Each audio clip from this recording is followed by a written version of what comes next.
Um alfaiate em alto mar.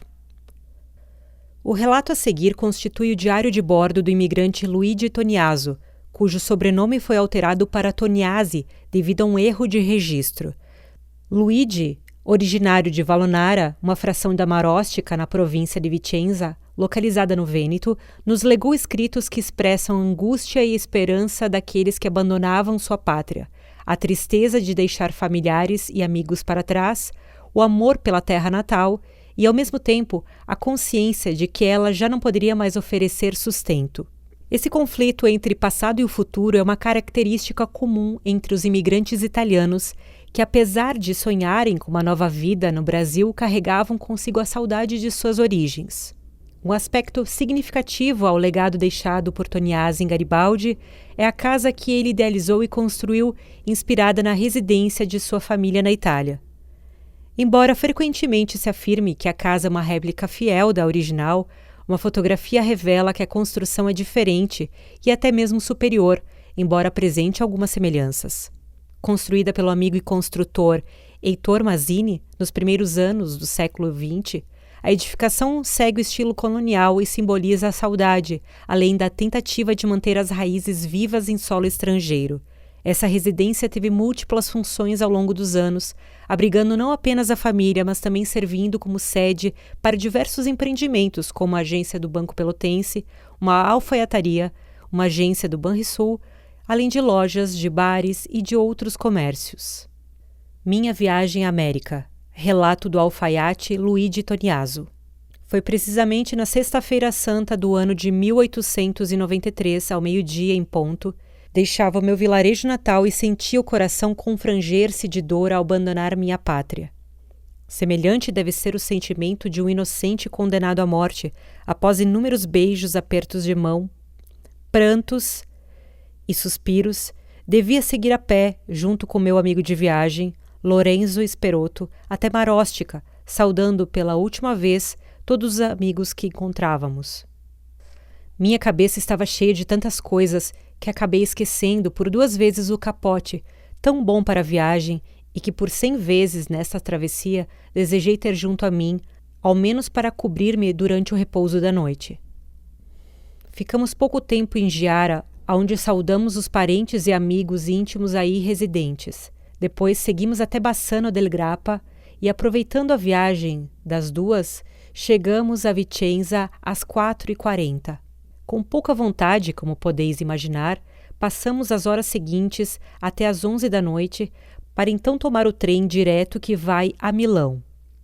Mas, de algum modo, aquelas horas passaram e precisamente às 6 da manhã seguinte chegamos à bela cidade pátria e residência do nosso grande escritor moderno, autor de Os Noivos e Promesse Sposi. Tínhamos apenas 2h30 para visitar aquelas alamedas imperiais. E, sem hesitar, colocamo-nos a caminho pela ampla avenida que conduz ao monumento espetacular que é o Duomo, obra classificada entre as 7 maravilhas do mundo. Foi lá que passamos o pouco tempo a nós concedido, observando exteriormente o majestoso e invencível edifício italiano.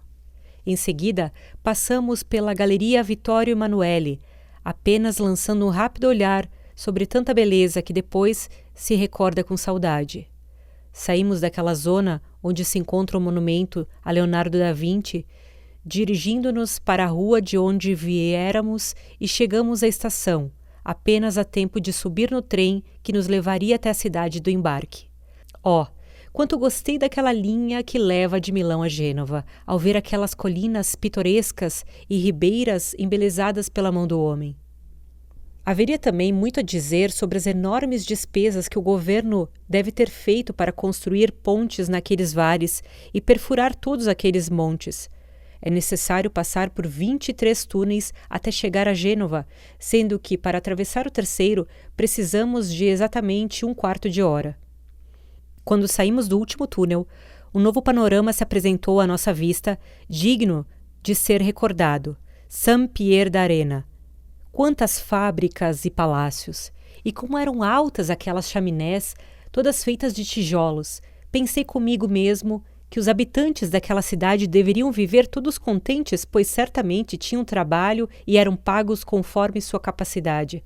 ao contrário da minha aldeia natal, onde se morre de fome por mais que se trabalhe, pois são os pobres que trabalham e fazem os outros trabalharem. À medida que as coisas se tornavam mais lindas, meu pensamento se voltava para o meu triste destino, e chorei, mesmo com o conforto de minha boa companhia. O pranto corria pelo meu rosto, embora eu não quisesse.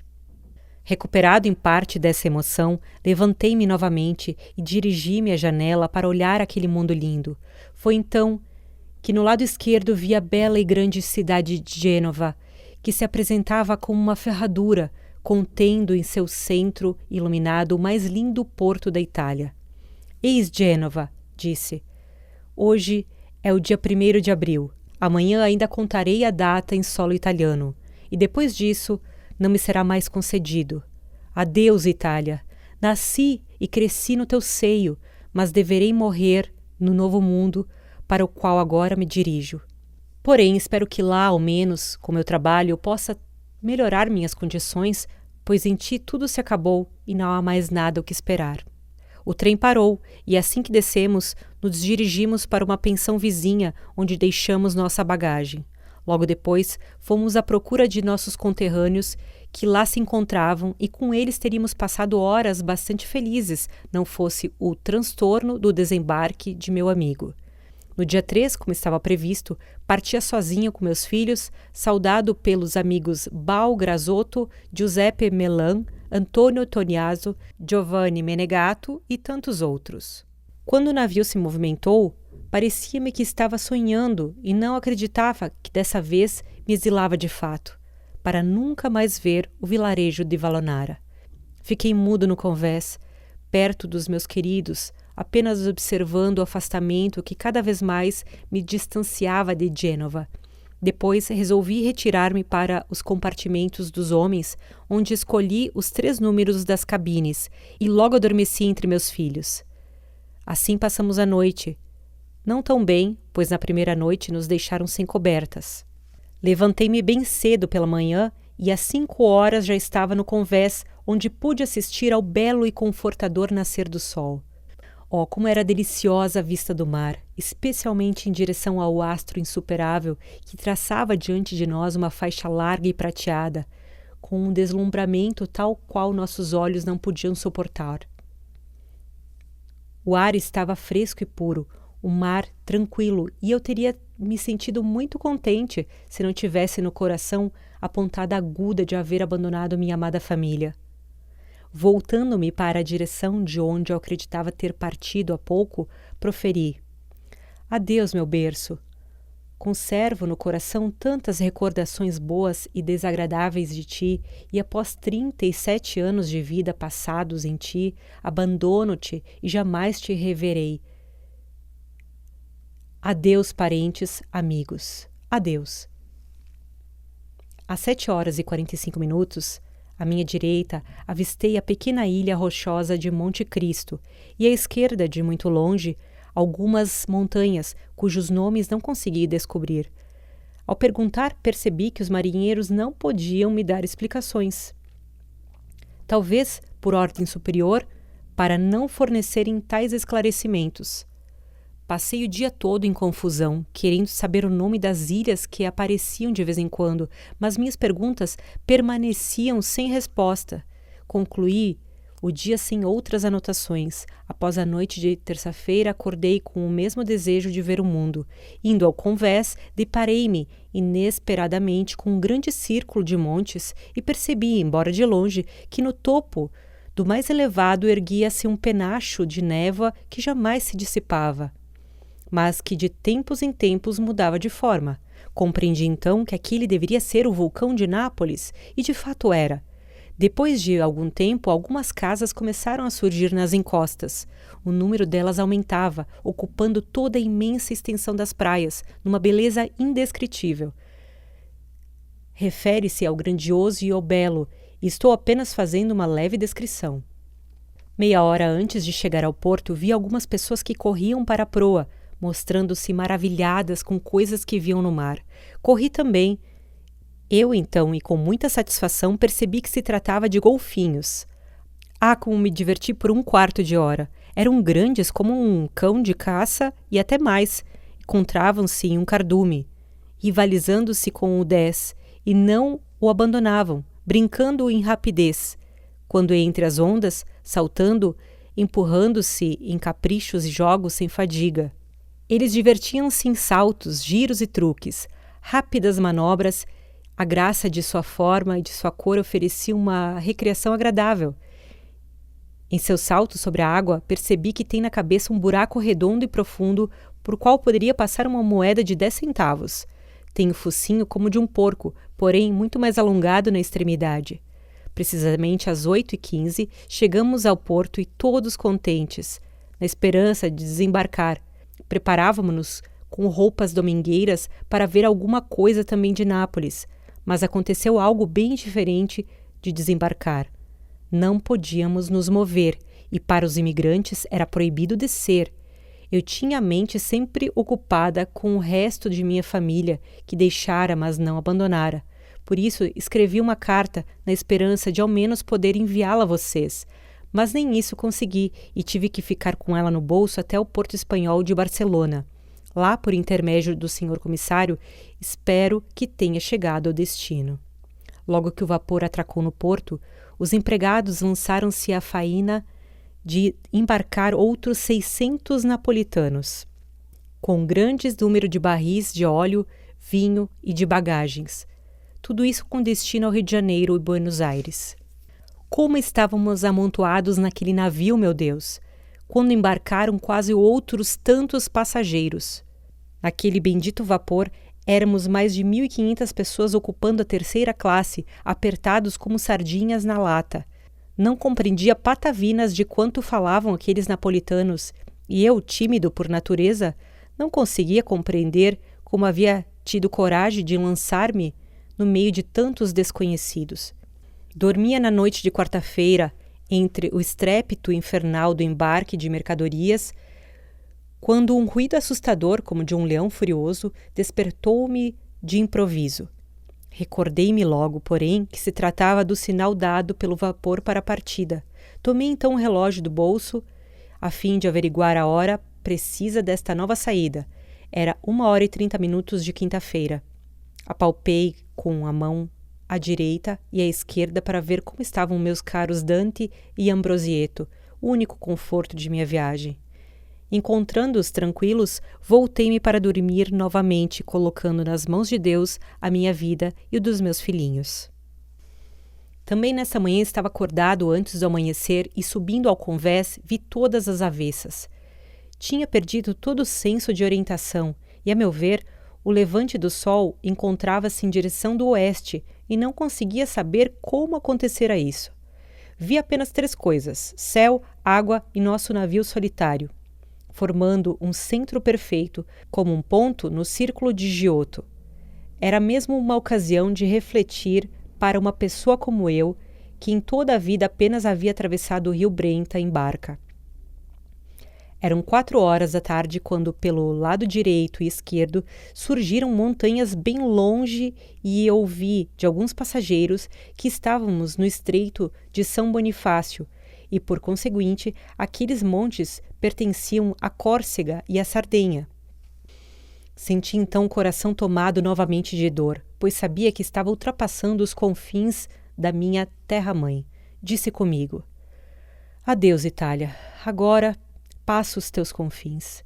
Em ti nasci e tu me conduziste até mais da metade de minha vida, mas agora, não por minha vontade, porém coagido pela miséria que me encerra em teu seio, devo abandonar-te para jamais te ver ou gozar da tua alegria. Passamos depois, todo o dia e também a seguinte, sem ver outra coisa além do céu e água. No dia 8, como de costume, dirigi-me bem cedo para a cobertura e, olhando para as praias distantes, em direção ao pôr do sol, percebi linhas desiguais que pareciam com montes, e de fato o eram. A terra da Espanha fazia-se ver. Às 11h45 desta manhã, entramos no porto de Barcelona. O porto era lindo e, como compreendi, linda é também a cidade. Mas como posso fornecer nenhum particular a respeito, pois não tive sorte ao desembarcar nem aqui. Digo apenas que o monumento erguido no porto em honra a Cristóvão Colombo é uma maravilha do mundo. Sobre um grande e real pedestal adornado de 8 leões de tamanho natural, levanta-se uma coluna de bronze muito mais alta que aquela das pracinhas de Veneza, e em cujo topo encontra-se um mundo em forma de globo dourado, como o escabelo do príncipe dos descobrimentos. Majestoso em pé sobre o mundo, em posição franca, Colombo estende a mão direita em direção ao mar, parecendo dizer: aquelas são as ondas que eu sulquei, e além dos trópicos, encontrareis o bem. Embarcaram mais de 200 passageiros espanhóis, e então comecei a ter medo, pois tratava-se de uma coisa séria. Não se sabia mais como ficar. Estávamos por demais amontoados para caminhar, como se resiste em pé sem movimentar-se. Não permitiam ir à cama, porque o dia era reservado para a limpeza. Na verdade, todos experimentaram um embarque infame que jamais aconteceria. Ai de nós se surgisse uma doença contagiosa naquele vapor. Poucos haveríamos de desembarcar no porto de destino. Às 11h05 da noite, com seu rugido costumeiro, nosso navio deu sinal às 11h05. Levantando as âncoras, a máquina começou a funcionar e partindo pelos paros do porto espanhol para nos lançarmos às ondas do grande oceano. Durante muitos dias não veríamos senão céu e água. Voltei para dormir junto aos meus filhos, mas às 4h30 da manhã seguinte, encontrei-me no convés para contemplar aquele mundo de céu e água. Descobri então ao longe, entre a névoa, algumas luzes que à primeira vista pareciam-se com estrelas. Mas devido às suas cores variadas, tomei-as como faróis, isto é, fanais colocados propositalmente naqueles locais que indicam aos marinheiros os perigos a serem evitados. Não fui mais deitar pela manhã, pois estava por demais curioso em ver de perto aquelas montanhas que, pelo que averiguei, pertenciam ao Estreito de Gibraltar. Tratava-se do instante mais crítico que deveríamos encontrar em toda a travessia. De momento, o mar estava quase tranquilo, mas em mim surgiu medo, temendo passar horas amargas naquele estreito. Porém, ao contrário, não tivemos dificuldade alguma. Quando o sol surgiu sobre o nosso lenho, estávamos exatamente sobre os braços do inimigo das naves. À nossa direita encontravam-se as montanhas da Espanha e à nossa esquerda aquelas da África. É tão estreito aquele canal, a meu modo de ver, não deveria existir mais que 1 quilômetro entre uma praia e outra. Nosso vapor, embora não tão veloz como os modernos, sulcava impávido ondas molestas, inclinando-se ora para o lado, ora para o outro, e fazendo com que os mais fracos acabassem por sentir a doença do mar. Quanto a mim, não sentia nada e não tive medo de adoecer, e assim encorajava meus filhinhos que de quando em quando voltavam os olhares para mim, como para ver o que é que lhes diria desse movimento. Com uma risada, aquietava-os e eles ficavam satisfeitos. As ondas impetuosas batiam com o fragor dos 2 rochedos e levantavam-se ao alto como uma branca espuma, enviando a nós o seu ribombar, que se assemelhava ao de uma cascata ouvida de perto. Precisamos de apenas 2 horas para aquela travessia e depois, reaparecendo o mundo de céu e água, o mar tranquilizou-se e nós, contentes com isso, voltamos aos nossos lugares para tomar o café da manhã, que era servido costumeiramente às 7 horas. Até o dia 13 não encontrei nada de novo em relação à natureza, mas seria necessário notar as rixas malditas daqueles nojentos porcos napolitanos, que a todos serviam de fástio por causa de seus modos imundos e sua incivilidade mais que trivial. Assoavam o nariz com as mãos, bem aos nossos pés, quando estávamos a comer, sem perceber-se da imprudência. Estavam cheios de piolhos, como galinhas, coçavam-se no seio de suas mulheres, e estas ficavam a matar os piolhos na presença de todos. E este trabalho era feito sem a mínima vergonha, como se estivessem fazendo bordado. Nesta manhã, então, cerca de 8 horas, viam-se as Ilhas Canárias. Vi maravilhado no cimo da mais alta montanha dessas ilhas um branco que logo tomei como neve linda e boa, e que cobria todo esse monte em forma de cândida cabeleira, e acabava morrendo por aquelas grotas, como entre nós a geada depositada pelas torrentes dos vales.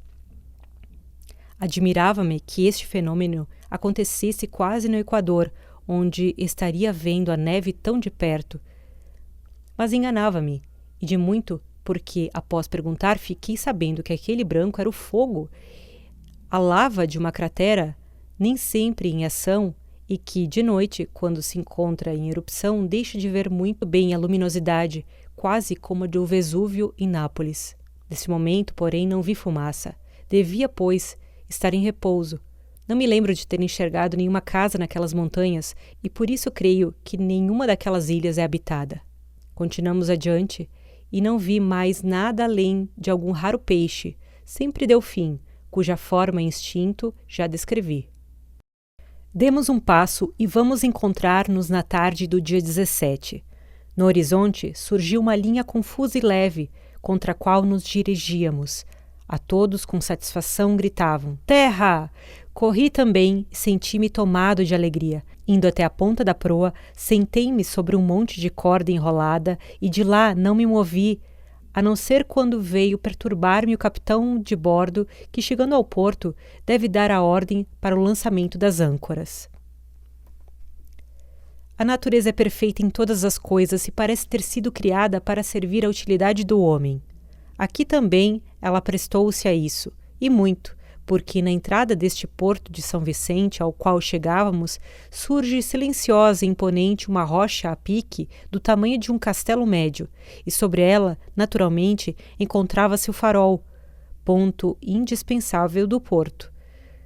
De lado a lado deste colosso espetacular, passam apenas os grandes vapores e entram no porto onde a mão do homem não teve nenhum trabalho a fazer, pois a natureza a tal ponto favoreceu.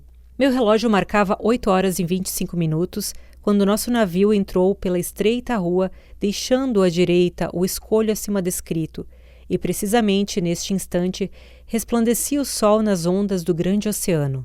Mais de 50 habitantes, negros e brancos, vivem naquelas garganras e movem a piedade e o coração mais resistente somente ao ver, sem viver, suas condições e seus sofrimentos.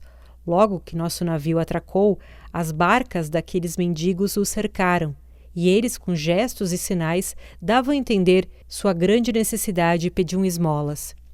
Quantos pães e quantas galinhas não choveram naquelas barcas, e eles, contentes e satisfeitos, agradeciam com as mais sinceras manifestações. Nosso navio proveu-se de carvão durante a noite, ficando o trabalho a cargo daquela miserável gente. Precisava ver como são maltratados. Se pudesse, ter-lhes-ia dado alguma coisa, mas, pobre como sou, devia conservar em mim um coração duro e mau. Aos poucos, surgia das ondas o iluminador do globo terrestre. Às 7h50, mais ou menos, vi o navio cercado por uns 50 barcos e então percebi quem estava fazendo aquilo. Os meninos desta ilha lançavam-se de cabeça na água à busca de alguma moeda tirada do barco e subiam depois com a presa na sua boca. Também lancei moedas de 20 centavos palanca que nem chegaram até o leito do mar, porque os ágeis meninos as colhiam logo que caíam na água e depois surgiam triunfantes com elas. Naquela grande extensão de montes, não vi a mínima vegetação nem árvores, mas tudo queimado. Rochas vivas verticais erguem-se abruptas da água de modo a causar medo. Pobres habitantes, são todos escravos e vivem apenas da indústria do carvão. Eram 10h30. Sem delongas, deixamos aquela localidade miserável e, saindo do porto natural, encontramo-nos em alto mar, onde víamos apenas as ondas benditas do oceano. O calor era sufocante, mas o tempo permanecia sereno, diverso de quanto contavam os retornados da América, para os quais, além do Equador, há sempre neblina e chuva. Na noite de 20 para 21, às 11h, passamos pelo grande ponto solar, mas pela manhã ninguém acreditava nisso. Eu, porém, que sempre ficava atento a respeito, pedi explicações ao oficial da estiva a ele, com a máxima cortesia, confirmou que havíamos passado da hora acima indicada. Meu Deus, mas que calor sufocante! Não havia lugar para poder defender-se de tal inimigo. Eu, porém, considerando que este calor não poderia subir mais, confortava-me, e entretanto os dias iam passando. Da data acima citada até o dia 24, não posso dizer nada do mundo mineral e vegetal, porque sem êxito meu olho se dirigia para o além do mar.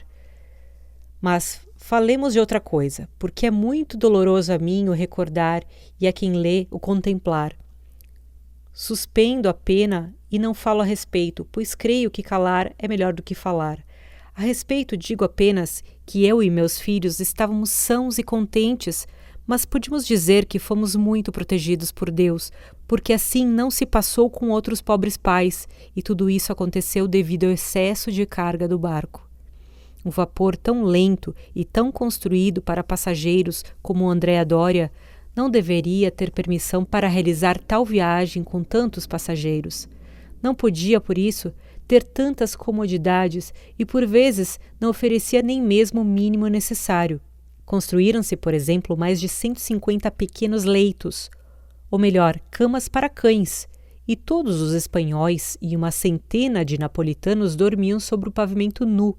Por este caso, parece-me que o vapor jamais foi tão lotado de passageiros como na minha viagem.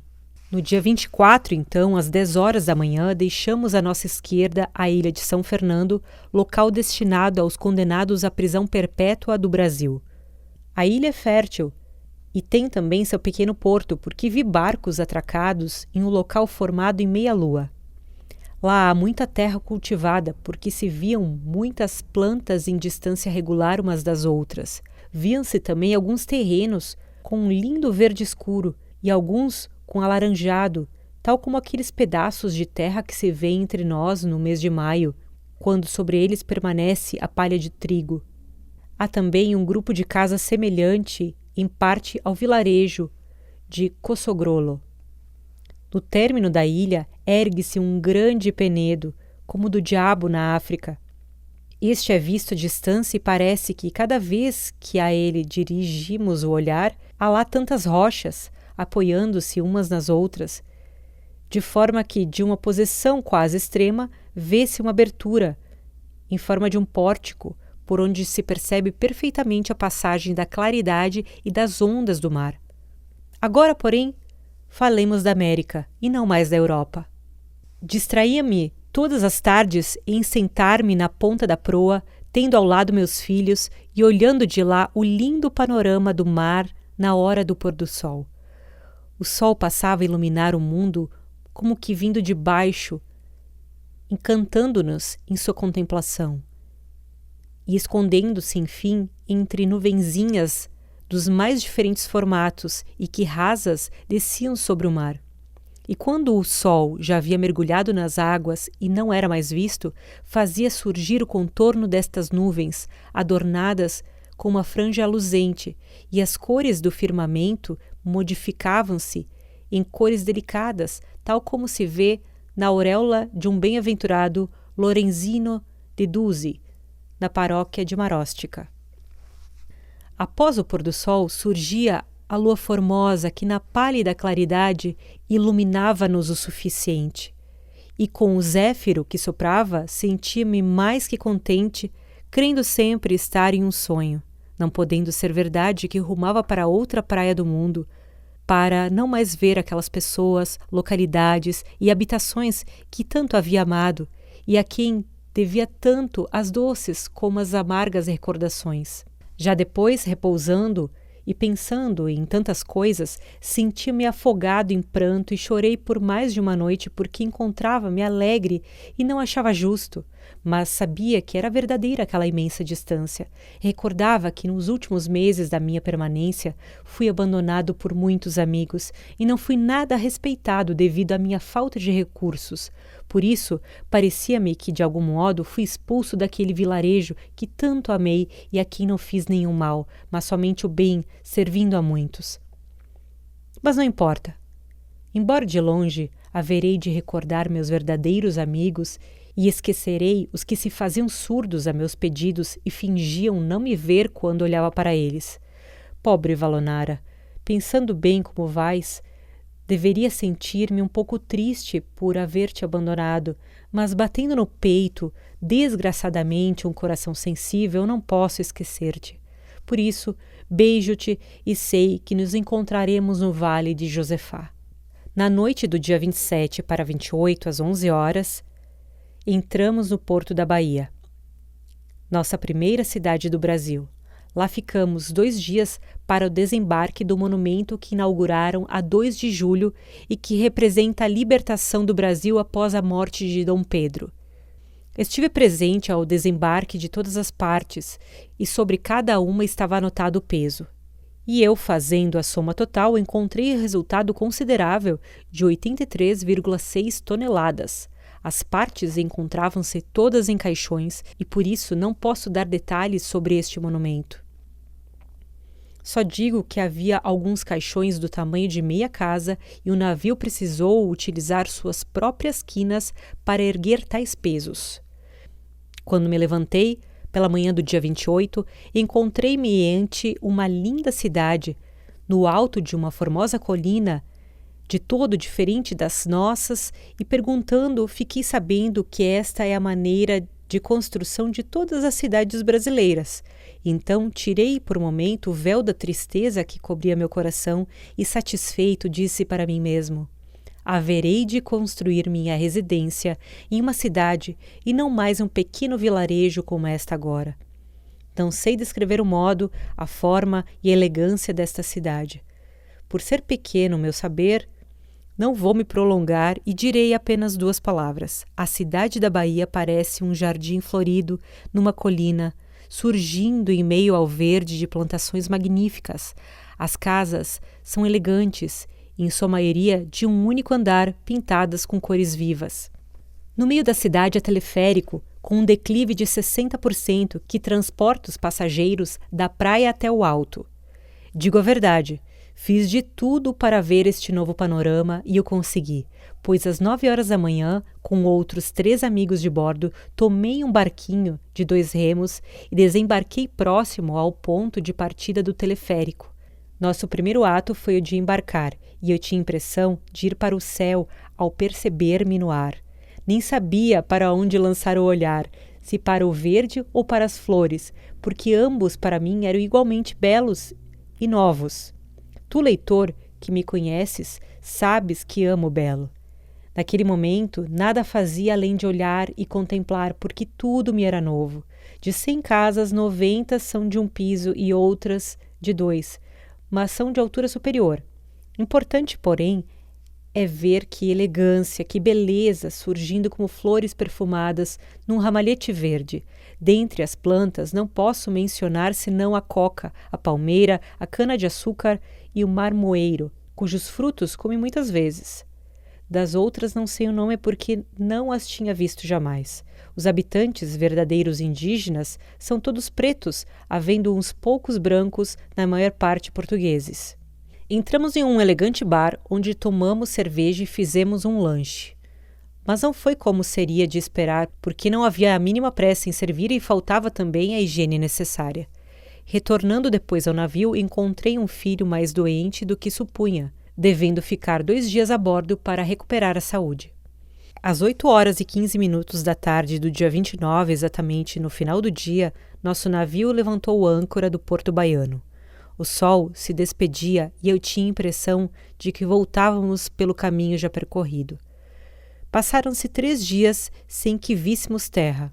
Pela manhã de 3 de maio, Deus nos fez enxergar a costa do Rio de Janeiro.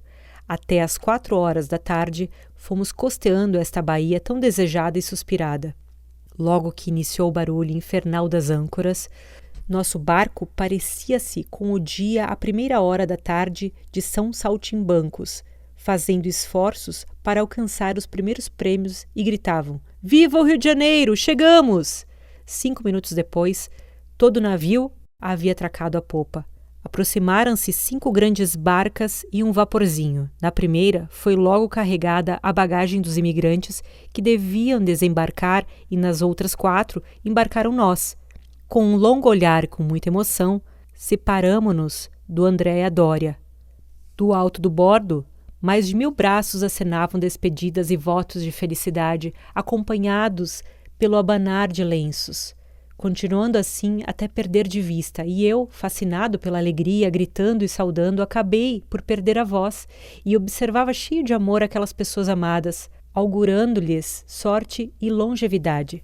Estava sentado com meus filhos na primeira barcaça, atrás do vaporzinho, e após ela seguiam-se outras 4, uma presa a outra, as quais, por sua vez, seguiam-se 8 ou 10 barquinhas carregadas, tendo apenas um condutor sobre a carga. Falo a verdade, amigos, quando digo que foi um dos espetáculos mais estupendos para quem ama o belo, ver um só vaporzinho, sulcando as ondas do mais lindo porto do mundo, dirigir uma tal procissão de barcas, no meio de aplausos e saudações. Foi algo digno de recordação, e sei que este momento jamais sairá da minha mente. Ao fundo ficava a grande cidade com seu monte célebre, que por sua extraordinária beleza encontrava-se nos cartões postais brasileiros.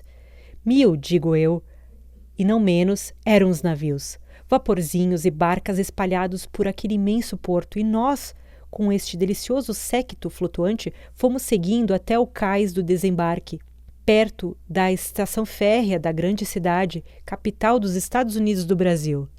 Neste momento compreendi que não mando mais em mim, e encontro-me nas mãos de uma potência estrangeira porque, tal como ovelhas, fomos embarcados no trem que nos esperava e rumamos por um caminho que ninguém sabia aonde ia dar. A noite estendia seu negro manto sobre a terra e nós, com olhar desconfiado, olhávamos um para os outros sem falar, como que esperando a qualquer momento uma desgraça imprevisível. O trem corria como o direto na Itália e até mais, e percebi, embora a noite alta, que passava por morros, vales e escolhos. Nenhum de nós havia percorrido aquela estrada, e por isso todos temiam alguma traição. Uns diziam que íamos a São Paulo, outros tinham outra opinião, e eu pensava que dentro em breve me encontraria em algum buraco horroroso, como pasto de alguma hiena ou tigre ou de algum outro animal feroz. Ninguém falava em janta. Ouviam-se apenas sussurros e o medo fazia esquecer a comida. Meus filhos não se aperceberam de nada e dormiram, cerca da meia-noite, sobre um banco, com a cabeça sobre um saco de bagagem, enquanto eu, de olhos arregalados, esperava o grande destino. Estando já preparado para ele, nem sequer piscava, mas observava, ora um, ora outro, ouvindo suas conversas, as quais concluíam em não saber nada do que aconteceria. Então, um sibilar do demônio que nos conduzia feriu o ouvido e o trem parou em um instante. Acordei-me do letargo que tomava conta de todos os meus sentidos e, levantando-me, olhei para o relógio. Eram 3h45 da madrugada. De ouvidos atentos, aguardava quando percebi qualquer coisa de novo e vi abrir-se a porta do vagão e entrar um regro, fazendo sinal para que todos descessem. Sacudi então pressurosamente minhas 2 alminhas e, tomando-as pela mão, junto com a bagagem, dirigi-me à porta, fugindo como se fosse de uma prisão. O trem manobrou e partiu de volta, e nós, 565 passageiros, encontramo-nos ante uma grande construção, isto é, ante a Casa da Imigração de Pinheiros, local de hospedagem dos imigrantes durante os tempos de maus ares na Ilha das Flores. Após assistir ao desembarque dos forasteiros e tendo-nos percorrido a entrada, dos pés à cabeça, fizeram-nos passar por uma enorme sala que, por seu tamanho, pode acolher 1.500 pessoas sentadas. Lá tomamos um excelente café e logo depois nos conduziram para outros vastos salões onde todos fomos acomodados, podendo dormir. Pobres e desgraçados! No André Doria estávamos mal devido às poucas acomodações de cama e aos colchões cheios de piolhos. Em Pinheiros, por sua vez, recebíamos uma simples esteira sobre o pavimento e um formigueiro nos conservava acordados, mesmo se não quiséssemos. Mas eu e meus filhos rolamos tanto pelo mundo, e esta vida em Pinheiros nós a gozamos por bons 10 dias até 13 de maio. Como disse no início, tenciono descrever em algumas pinceladas o que foi a viagem, e sobre a demora neste local nada tenho a contar, mas como há sempre pergunta curiosa, posso dizer passava melancolicamente os dias retirado em meu dormitório por temor dos muitos suspeitos que habitavam aquela localidade. O edifício da imigração é tudo na vila, havendo no mais, de cá e de lá, algumas casinhas de madeira habitadas por negros em meio do mato. Vivem eles do trabalho com café, cana-de-açúcar e da criação de gado bovino. No dia da partida, às 11h30 da manhã, após o café, embarcamos todos em um trem especial e seguimos pelo mesmo caminho daquela noite horrenda de volta ao Rio de Janeiro. Estava bastante contente, crendo que, por ser de dia, teria um bom espetáculo a ver. Quis, porém, a fatalidade que, devido à minha excessiva curiosidade, havendo-me exposto um pouco demais na janela, uma faísca de carvão se introduzisse em meu olho direito, devendo retirar-me por toda a viagem e sofrendo muita dor, apesar de proteger a vista. Podem imaginar qual não foi a minha raiva quando percebi a todos os outros mostraram-se cheios de admiração devido ao espetáculo que se oferecia aos olhos, e eu não podia abri-los sem ser atormentado. Tomei aquilo como castigo de Deus, pois não me parecia justo prejudicar-me a vista neste momento tão precioso para mim, mas tive que, com as minhas santas orações, ficar quieto e curtir sozinho meu tormento. Era noite quando nos encontramos na estação da capital. Logo que chegamos, fomos levados a uma grande barcaça onde passamos toda a noite sem comer, e eu, com aquela terrível dor no olho, gemia já como um bruto e pensava em chamar um médico logo que clareasse, pois não encontrava nenhum repouso, nem remédio, quando, de repente, às 5 da manhã, sentia-me livre, podendo mover o olho sem dor para qualquer direção. Podem bem imaginar que não me parecia verdade, nem ousava fechar as pálpebras, por temor de não poder abri-las, e estava contente como se houvesse ganhado na loteria. Ninguém falava e logo conseguimos dormir porque todos estavam cansados e fracos, e não havia sinal nem de comida, nem de partida. Às 9h15, o sol, com seus raios, vinha ferir-nos o rosto e nós, lânguidos por tão longo jejum, não sabíamos a quem nos dirigir quando Cristo, cansado de nos ver sofrer, enviou um vaporzinho para recolher-nos. Amarrando a popa de nossa barcaça, sulcou o grande porto e chegamos, assim, junto ao navio brasileiro chamado Desterro. Estávamos ali, com os olhos cansados e descontentes, esperando o que iria acontecer. Então um homem do bordo desceu do navio com um papel na mão, fazendo a chamada um por um. Imaginem como não estávamos atentos para responder, presente. E assim, quando chegou ao meu tímpano o nome Toniaso, Luiz, respondi, presente, e rápido subi a escadinha, colocando-me na coberta, junto à minha bagagem, tendo comigo meus filhos. A família que viveu em uma caverna. A história da família Agostini é um exemplo de como a expressão epopeia não é o exagero quando se trata da saga dos primeiros imigrantes italianos. Davide Agostini, Carlotta Slomp e seus 9 filhos viveram por mais de 10 anos em uma caverna no lote 67, em Costa Real, São Pantaleão, que hoje integra o distrito de Marcorama.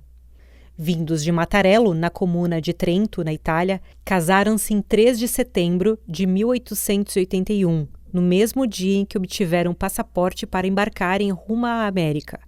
Ao chegarem ao lote 67 de Costa Real, em Condedê, enfrentaram os desafios de uma terra virgem e inóspita, onde tudo precisava ser construído a partir do zero. A moradia inicial foi uma simples caverna próxima ao riacho, apelidado de Valon. Ali, entre a vegetação densa e o som constante da cachoeira, construíram seu primeiro abrigo. Apesar das adversidades, David e Carlotta prosperaram cultivando a terra e criando uma família numerosa. No final de suas vidas, ambos foram sepultados no cemitério de São Pantaleão, deixando um legado de 9 filhos, 72 netos, 389 bisnetos e mais de 1000 tataranetos. A família Agostini continua crescendo e realizando encontros para manter viva essa história. Algumas celebrações ocorreram na própria caverna, onde foi fixada uma placa em formato de uma folha de parreira com os dizeres: Qui nasce l'epopea delle famiglie Davide e Carlotta Slomp Agostini, in Brasile, 1882.